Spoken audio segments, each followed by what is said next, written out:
Welcome to Let's Talk About Skills, baby. I am your host, Kelly Ryan Bailey. Each week, I chat with inspiring visionaries about the skills that make them successful, how they develop those skills, and their innovative approaches to improving skills-based hiring and learning around the world. Come learn what skills help you live your best life.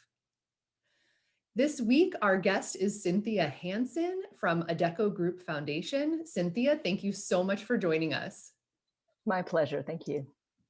So let me give a little background on Cynthia. Following a career in the private and nonprofit sectors, oh my goodness, I'm tongue-tied today. Cynthia joined the Adecco Group in 2017 to start the new Adecco Group Foundation and spearhead social innovation. Cynthia's areas of expertise include strategy, change management, social impact, and partnership. Prior to joining the Adecco Group, she spent 9 years at the World Economic Forum in leadership roles across strategic partnerships, professional services, financial services, civil society, and content strategy. Some previous roles of hers also included Director of Management Consultancy at a boutique consulting firm, Action Planning, Director of the U.S. State Department's International Visitor Program for the state of Washington under the World Affairs Council, and Head of Admissions for Amity Institute. Cynthia also serves on a number of nonprofit boards, including the Center for Women and Democracy, EU Consult, and the Internationalist magazine. In addition, she was an official delegate of the Washington State Women's Mission to Cuba, an election monitor in Jordan under the auspices of the National Democratic Institute. Cynthia also holds an MSc in Management of NGOs from the London School of Economics and a double BA honors in Asian Studies and English Literature from the University of Puget Sound. She was also a Global Leadership Fellow at the World Economic Forum. So fantastic. I hope you don't mind that I had to gush on you there a little bit, Cynthia. It's funny to hear all those things. I know I get to give the highlights, but what I would really love to hear, and I think our audience would absolutely love to hear, is a little bit more about what led you here today because there's so many wonderful accomplishments that you have, but I bet there's a little bit more to this journey. Indeed. Actually, I've been thinking about this and trying to figure out what the red thread is through what's otherwise a pretty varied kind of career. And so what I've thought is all of the things that I've done in the last, say, 15 years have either been startup, scale up, or turnaround. And it's been interesting to see how even jobs that didn't start as that ended up morphing into it. And so if you kind of work backwards, the things that I did at the World Economic Forum tended to be getting dropped into a role, doing an assessment, figuring out what needed to be changed or built, and then building a team and a strategy, et cetera, et cetera. But I feel like it's kind of the way I think and the way I interact with people. And so I've ended up turning every job into that, which makes me think maybe that's a little bit formulaic. But at the same time, I think it's something that a lot of organizations, whether public, private, for-profit or not, can benefit from. And if you can actually start then training people into that kind of approach, and it's not the typical management consulting approach, it's a more holistic stakeholder approach, then actually that's how you start to get critical mass of people who can change things in a more systemic way. I totally agree. And as you talk, of course, I'm like picking out these skills that it sounds like have made you successful and you'd like to see trained more often, because really when you think about it that way, like as soon as you were saying that, I was thinking, and also empathy, because the understanding of, what you're actually working towards is so important.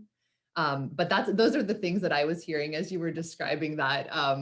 And of course, I'm sure as you're building out this new foundation there at Adecco Group, that you have that in mind for your team as well. Absolutely. And I'm glad you mentioned empathy, because that is something that is so crucial to collaboration, to consultation, to co-creation. And then, of course, it's one of the key tenets within design thinking. And so what we've done with the Adecco Group Foundation is really make design thinking our underpinning methodology. We pull in other things, we use systems thinking as well, a lot of things around change management. But really, I love design thinking because it's human centric and because it has that empathy piece at the heart of it. And it's basically empathy is that first gate. You can't go on to the ideation and the problem solving piece, which people always want to do, unless you've actually done the thinking and the reflection on empathy. It's so true. Now, is this for you like something that you learned through just your work experiences? Was this something that you learned through some of your educational experiences? Or is this like, I'm wondering how someone might go about figuring this out for themselves? I think it's been a combination of formal and informal training. So design thinking is something that I encountered through several different jobs and in different ways, through workshops, through some formal training, but also I love what John Campbell, the gentleman that we work with now, who Mhm. came out of the Stanford D School, what he had said is um, so many times he has these conversations about design thinking with people who have no experience with it at all, but who say, Mhm. aha, there's a word for this. This is what I've been doing for ages. And somebody else understands it, and somebody actually has a word and a methodology around it. And so when I encountered design thinking, I kind of had that same feeling of this is what just feels right. This is the way I like to Mhm. interact with people. This is what I have found gets the best results and builds relationships. And it happens to fit really nicely into that methodology. That's so true. I've thought that with a number of things. Like as soon as I discovered growth mindset, I was like, this is what it's called. Exactly. So for you, when you thought of, because again, it sounds like you were very focused on maybe solving problems, bigger problems, of course. Is there something in your past that really, or a particular problem that may have affected you personally that you just created a passion around this type of work for you? So I think the realization for me was that every problem is interconnected.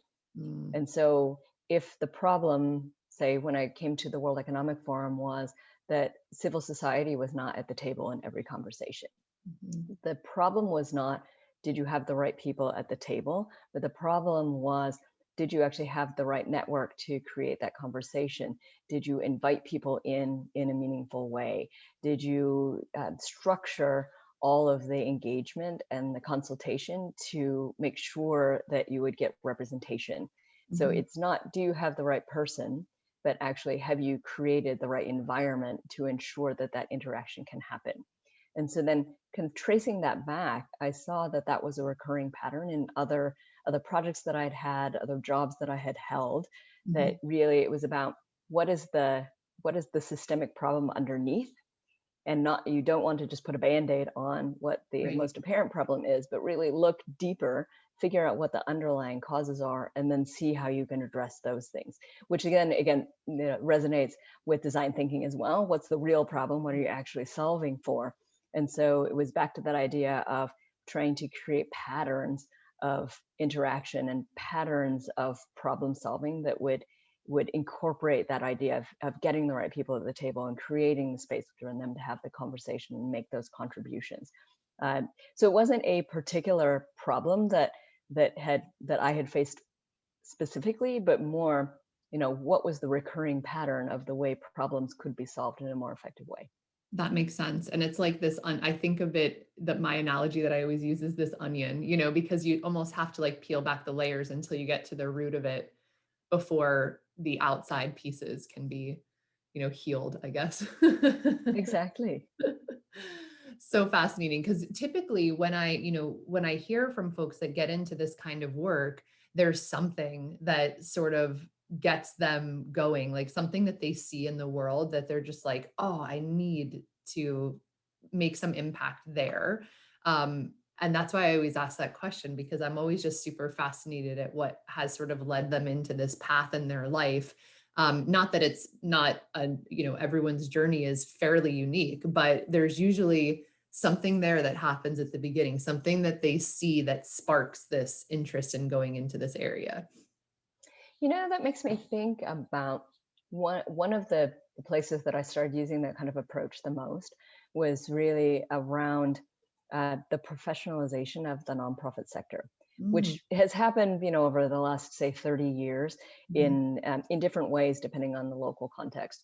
But it was something when I was working specifically in consulting for the nonprofit sector in London that I kept coming back to again and again, and trying to figure out why there was at that time a lack of professionalization in the sector. Mhm. And if you look at it on the surface, it's, well, you don't have the right people, you don't have the money to hire the right people. Yes. But it was obviously much deeper than that. It was about, have you created career paths? Have you Mhm. made the sector an attractive place to come and build a career and stay and contribute, not something you do at the beginning of your career or at the end of your career as a sunset post. Right. Have you created the right incentives? It's not just about money, but the right incentives to get people to come in.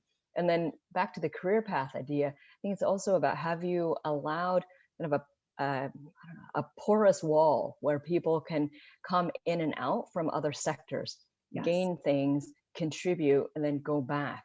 And Mhm. so that's something that I've seen increase massively over, say, the last 10 years, is a lot more movement among sectors. And then also cultural openness to people Yes. coming in, particularly from the business sector into the nonprofit sector. But I Mhm. think you're also seeing more flow from the nonprofit sector into the business sector as well. And the idea that what you need is essentially triathletes. So a former boss of mine Right. had used this idea of triathletes being people Yes. who can flow seamlessly across government, business, civil society, who have the credibility, who speak the language, who know how to frame things in a Mhm. compelling way, and that actually that's what the leadership of the future will look like. And so I'm this is back to so that glad idea you of said how this. you do that. How do you train that? Yes. How do you identify people who have the propensity? And then how do you train that in a way that can not only be exercised, but can be passed on? I'm so glad you said this because when you think of this from like the design thinking aspect, right, there has to be a process that could be created around this. Like maybe we just haven't put our finger on it yet. But I love that concept because I was thinking the same thing. And I'm actually like, we need to remember this quote of this triathlete because that's such a great way to put it. But it's that concept, like this diversity of thinking as you move in and out. And then the way that you're approaching what you've learned and gained in any of these various sort of interrelated, like you said, experiences, and yet bringing that into, let's say, the for-profit sector when you're Hmm. working on I think of like new products that are actually affecting and impacting so many people. The way that you go about creating something like that when you had experience elsewhere and understanding elsewhere is so different. And so I think this is like a really important point. Is this part of what you're working on at Adecco Foundation, like trying to figure out the methodology around how to create these types of new leaders? Is that something that's in your mind? It is actually. So, in a couple of different ways. So, I think what you need, back to that triathlete idea, is not only the flexibility and the parlance, but also the ability to connect dots and to Mm, see how something that you've seen in one context might apply someplace else, or what is the right lever to pull. So, mhm, we're in the process now of creating something that we're loosely calling a radar that mm, will look at data, that will look at trends, and then have it digested by experts from a lot of different areas. So, mhm. not just people working on the future of work, but really people working across other dimensions. Yes. And then to figure out what are the points of intersection and what are the real gaps. And Mhm. therefore, where do you need to focus your effort? What are the levers to pull? What kinds of projects might you do, or what kinds of new solutions might you create? And in order to do that effectively, you have to train people who think in that way. So Yes. we've started training up a small cohort of people, out Oh, of the foundation, mhm. primarily my team, but also pulling people with kind of the right interest from other parts of the group, training them in design thinking, but more importantly than just design thinking, training them how to use that radar and how to be the connector and how to think about, who else might bring something interesting to the table. Mhm. So, for example, when we did the first social innovation project, it was really on a holistic approach to health and well-being. So we pulled in people from the sports sector, from HR, Mhm. from from industries like telecoms, from insurance. We brought in a neuroscientist, we brought in a behavioral psychologist, and we Wow. just had this fantastic group of people that then we ran through a series of workshops to say, okay, if this is the problem we're trying to solve, from your vantage point, what do you think the problem is? And what are the underlying needs? And what do you know that's going on out in the world? Who's trying to solve this? What's the interesting research? Right. Who are the stakeholders that we should be engaging? Who are the people we're designing for? And we would never have got that kind of input or a really good output if we hadn't had that diverse group. It's so true. And now I'm trying, like, I'm making the comparison of an experience like that for that group that's immersing themselves with all of these amazing sort of like thought leaders from various areas. And what you're doing when you're learning together like that and bringing in more and bringing in more.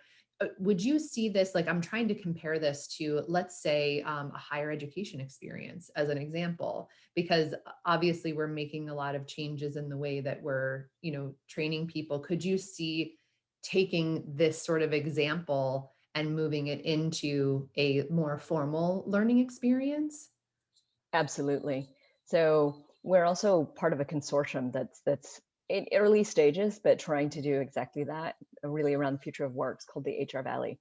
The idea is Mm, that it's kind of similar to Silicon Valley, right? okay. And with the idea that if you get the right players around the table, government, business, civil society, Mm, academia, and you get their input from their different angles, specifically on, in this case, the future of work and the future of HR management, then you start to get those interesting synergies, and you get those aha moments and the links, and then you roll that into things like executive education and undergraduate and graduate education. So you can take kind of the best learnings from that kind of multi-stakeholder interaction and feed it into a more traditional system, with the mm. idea that over time you change the system and you Yes. bring the system closer to what the market needs or what the world needs.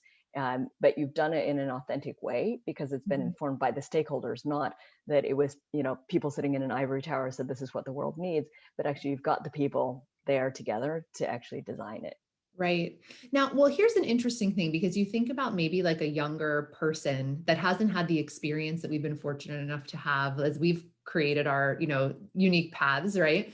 But someone who is coming to the table with less experience. This is where I often think about, formal education as opposed to like experience out in the world, meaning like being able to be a part of a group like this and learning in this way, and how can that be just as authentic in a formal education environment? And is this different depending on what age you are and what stage? And the reason I think these things through is because, there are people out there that in their life, they just do not have the time and space necessarily to go and, let's say, go for a formal degree. Is that going to stop them in some way? Can they look for experiences like this that can gain them the same learning that they could in a more formal environment? I think it's actually two-sided, Mhm. because one is, can you get access to experiences like that? And yes, you can, through things like mentorship or volunteering. But I Mhm. think the other piece is also how you frame it.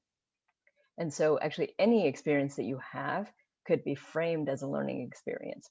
True. So I had a talk with the son of a friend, and he had just graduated from high school, and he was trying to decide what he wanted to study at university.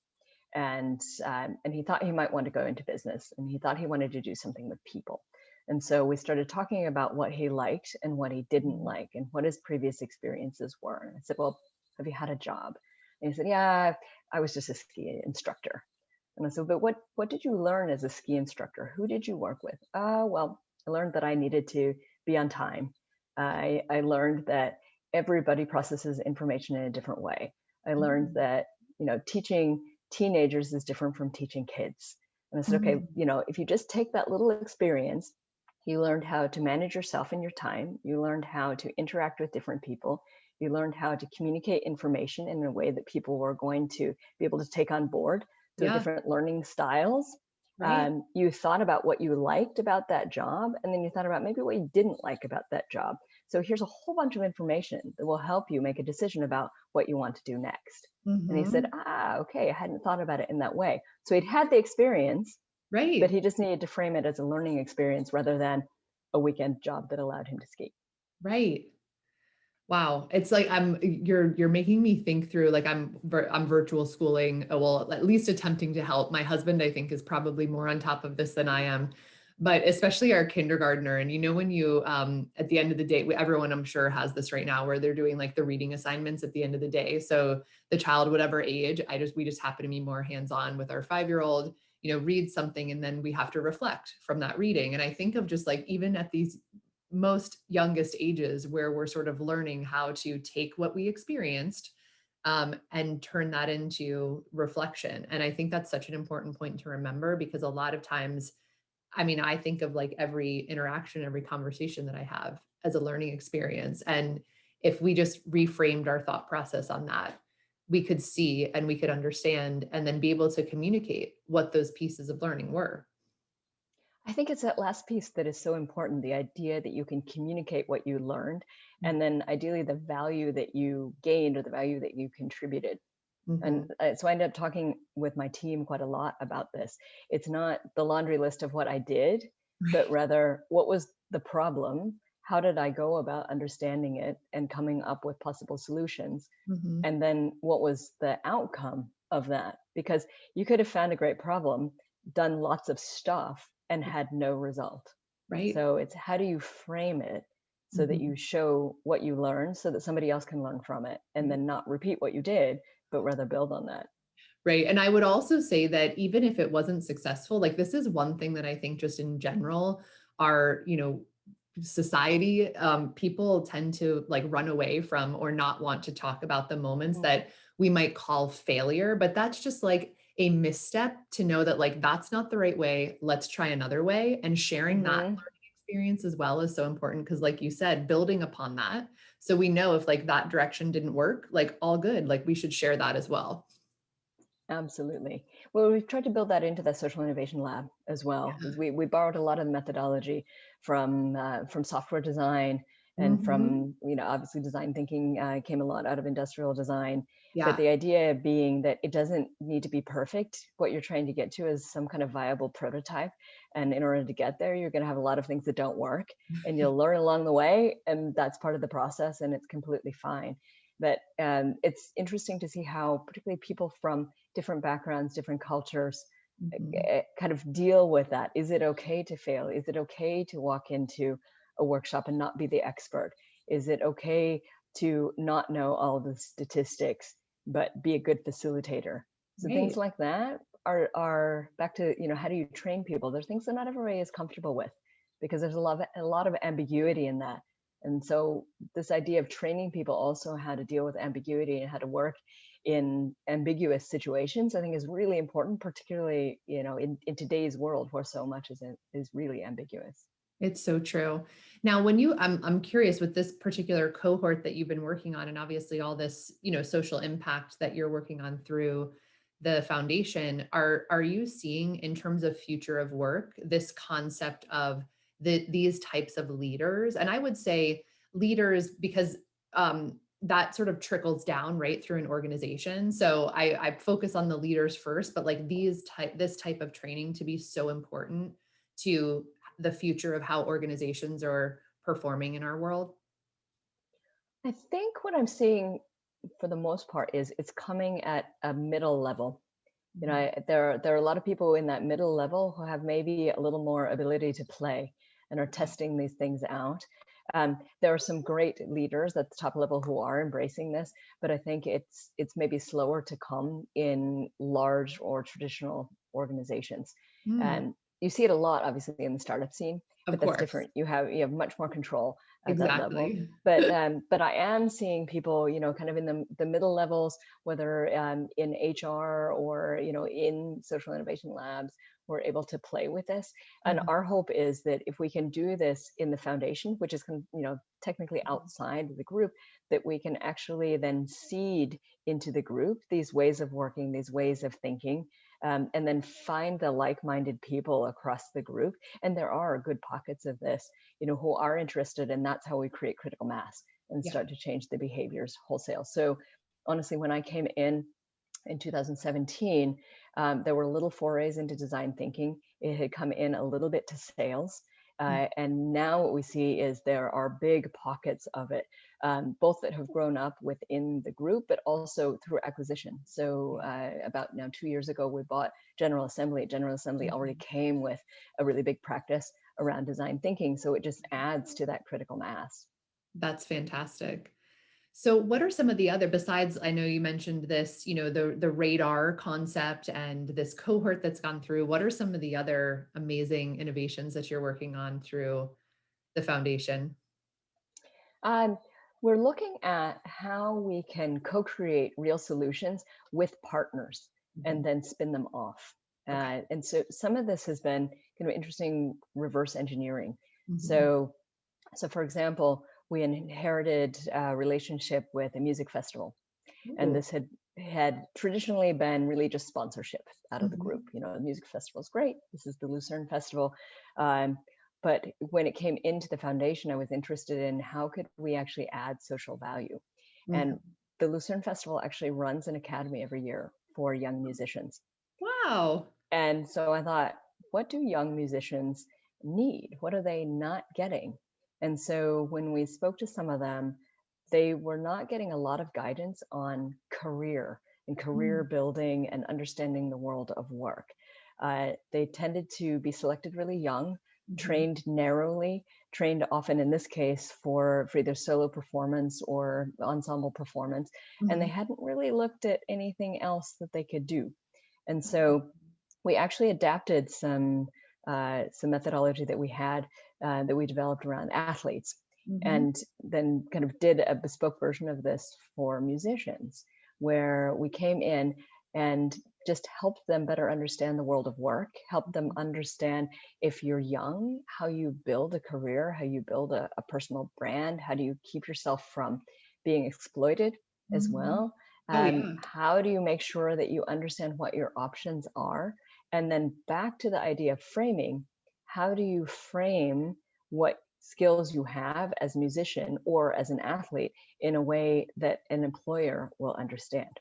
So Yes. whether you're an elite athlete or an elite musician, you know how to be self-critical, you know Mhm. how to listen to or watch your own performance and critique it, you know how to work in a group, you know how to motivate people around you, you know how to get and give feedback, Mhm. all these great things that you might think, well, I've never worked in an office.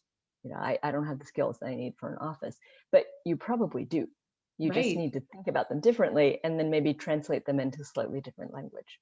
Yeah. And that level of practice that at like, top athletes or top musicians and really all through the spectrum, right? Because people that are really working towards a goal, that level of like persistence and resilience, like that is just an amazing work focused skill that I think a lot of employers would appreciate. They just don't necessarily see it or understand it in that way. That's absolutely true. So part of the education is employers to understand what people from non-traditional backgrounds might bring Yes. to them. So we're actually working at the moment on something called the Athlete Friendly Employer Initiative, which is Mm. basically trying to create critical mass of companies who see the value of hiring athletes. Oh, wow. And we did this piece of thought leadership work about a year and a half ago that Mhm. was on specific attributes that athletes bring to the Mhm. world of work that employers might not be aware of. Mhm.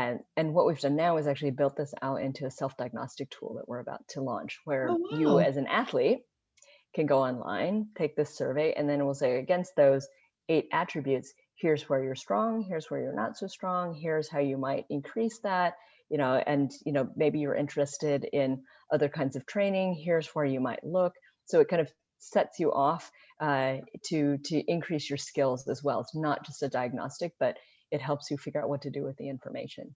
Wow, that's so cool. And I want like as I hear that too, I wonder, like you said, with the comparison to musicians, but then I start to think about these different pockets of people that are also having trouble, different audiences, how that could really kind of spin off into various other resources. So when you guys are like sort of incubating these ideas, if you will, Mhm. are you then creating sort of like, are you wanting to be the home to create the tools and resources that you can then expand upon, or are you looking to create more like playbooks where other people can take the learnings from your, work and bring that into their various audiences? So it's very much the latter. Okay. So the one of the key things that I built into the foundation is that we build things not to keep, but we build them to share. And if Mhm. you're going to share them effectively, you need to actually build them from the beginning with partners who can take it forward. So this is why the idea of the music festival Got is, we've built this with them, and then the stage that we're starting now is actually a train the trainer. So it. we did a design thinking workshop with some of their alumni about a year Mhm. ago about, as an alum out in the working world, how are you building your career, and what are you getting from where, and what are you Mhm. not getting? What would you need? And Mhm. then we use that as a way to start identifying people who would be good trainers, because Mm. we want people who would be trainers and role models as Mhm. well. So the next phase of this that will roll out in the spring is actually train the trainer of musicians, so So that then they get trained to then bring their own credibility and train their fellow musicians, so that basically, within a year or so, they've got a cohort of people trained up that can go and train their own musicians. They could also start to train, at conservatories or Mhm. universities. They could train people in other festivals.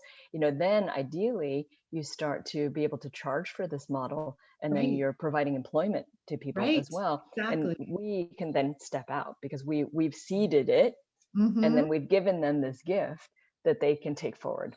I love that, like, the scale from that, of course, like, I'm thinking of that, the layers of the onions being added on, and just making it so big. That's fantastic. Now, are you looking for other organizations to partner with in this way? How do you select them? Yeah. So we actually have a parallel program going with the International Committee of the Red Cross, where we Okay. take this kind of same methodology. In that case, they had a program called the Physical Rehabilitation Program that Hmm. helps people, in really bottom of the pyramid countries, fragile states, failed states, who have disabilities, Mhm. to get physically rehabilitated. So classic case would be you stepped on a landmine and you lost your leg, and you need to come to that center, get fitted for a prosthesis, learn how to walk again. But that's not enough. So they already had a program that was then helping you to get reintegrated with society, with your Yes. community. Mhm. So we've added a new dimension, which is then how do you get back into the labor market? Yes. And so we took actually that same methodology that we had for athletes, Mm. adapted it, because we actually had a version of that that was for athletes with disabilities that we had Okay. developed with the International Paralympic Committee. Amazing. And uh, and so then basically adapted that so that the employees of those centers, the inclusion officers, could start to use the methodology to help their constituents at the local level to get ready for work, to understand what their skills were, to frame it in that way, so then they could go and apply for jobs and start to get reconnected with the job market. But the idea here is it's only sustainable because we built it on that train the trainer model. If we Yes. tried to go and train people, our scalability would be so minimal, and we don't have a footprint in most of the countries where the ICRC works.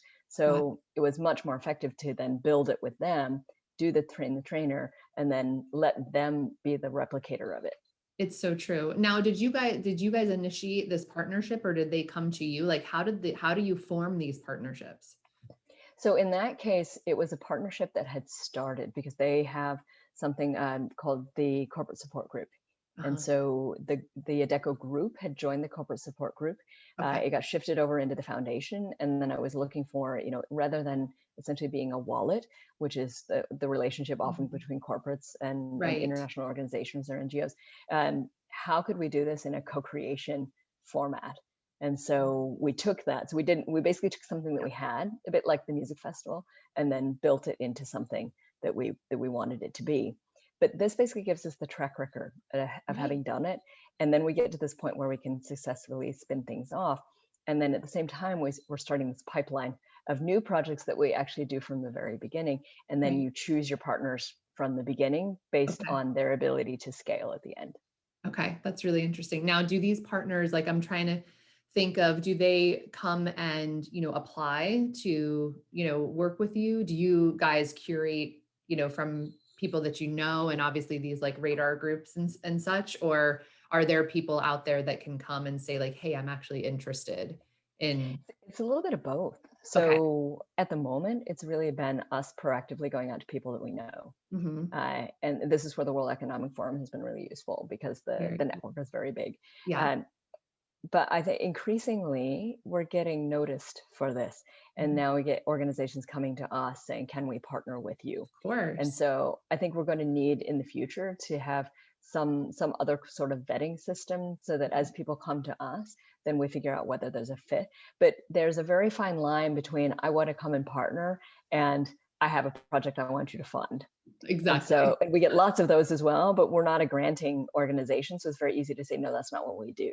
Yeah. But I think, again, one of the value adds to the world is really good partnership because Mhm. lots of organizations talk about partnership, but they don't know necessarily how to do it. So we've got all the right ingredients and we've got a good track record for how you do a different kind of partnership. So if we can kind of use that to Mhm. shift what partnership means and what the expectations of partners on both sides are, Of then course. again, you're creating systemic change. I'm really glad that we're able to sort of share this with, the listeners and hopefully more broadly, people around the world, because this is I just really love this new way. And I have a feeling like as we start to hear more of these types of stories, that this can start to take off in different ways, because I mean, at least I think of being successful as not like competition, but collaboration. Absolutely. Yeah. And hopefully this will be a message that will continue to grow, because this is really exciting work that you're doing. So Cynthia, we are coming close to the end of our time here today, and I'd love to just give you one moment to share with us any additional sort of parting thoughts about your life, your work, whatever you might like. Thank you. Oh, this has been such a pleasure. Um, Throughout this conversation, I think one of the recurring themes has been the interconnected nature of things. And I think with the current situation and with more people working from home, more people going through career transition, that it's really important that we're all looking at that interconnected nature of what we do, how we relate, what we contribute, what we take away. And so, if I can encourage people to really be more holistically minded, to think in a Mhm. systemic way, to think not just about what you're doing now, but what you might want to do in the future and how Yeah. you would get there and who you need then in your circle. And, it's not just about I want a transactional relationship, but if I'm doing this kind of work now, I want to do this in the future, then what are the steps in between? And, who might I talk to? And why would that person be interested in what I'm doing? How could we collaborate? How is that a meaningful interaction? And that it's really kind of that, if you think of, it's not even a matrix, but it's more of a web. It's a little Yes. messier than that. It's like, Yes. how do I navigate my own life and think about all the connections that I have and make sure that I'm adding value through all of those Mhm. connections and I'm not just blundering through the web on my Right. way to where I think I'm going to go. So just being a bit more mindful Mhm. about how you contribute I and I love what you that. want to leave behind. I love that. And I think if when you think of it in that lens of value and that interconnectedness and how you might view where you can create value, it changes the perspective. So I completely appreciate that. And thank you so much for sharing it. And thank you so much for joining us today. This has just been a fantastic, again, like I'm always picking up new things in our conversations. So it's just been wonderful. I love the work that you're doing at the Adecco Group Foundation. And for anyone that's interested in more information on that, you can find them at adeccogroupfoundation.org. They are also available on all the social media channels. The same ones that you're going to see that I'm available on, they are also available on. And thank you all for listening in today to Let's Talk About Skills, Baby. I would love to hear some feedback. Go ahead and shoot. This is available on iTunes, Spotify, and YouTube. Would love to hear rating, reviews, those good things, like what can we do to make this more valuable for you. Would love to hear it. And you can also find me on all of those various social channels as well. Would love to interact with you guys, so feel free to reach out. So thank you again, Cynthia. This has been absolutely wonderful, and I hope you all have a wonderful day.